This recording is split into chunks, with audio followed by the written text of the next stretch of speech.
এত রিকোয়েস্ট করার পরে তারপরে বিলটা হলো। প্রায় কাউন্টার তো বন্ধই হয়ে গেছিল। যেটা হওয়ার ছিল না সেটাই হলো। এই যে এই দুটোর জন্য আজকে কামড় খেয়েছি। কি অবস্থা দেখো। এখন এখান সোজা বারাসাত হসপিটাল।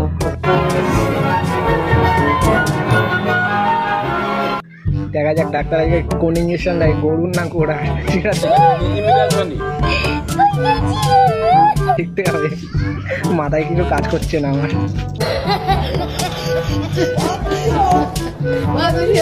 শিয়ালদা স্টেশনে চলে এসেছি। আচ্ছা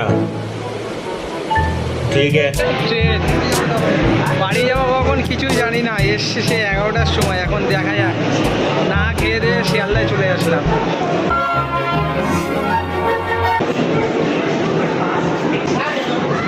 এই একটা ভ্যাকসিনের জন্য এখন শিয়ালদায় 7 দিন আসতে হবে আমার পর্ব।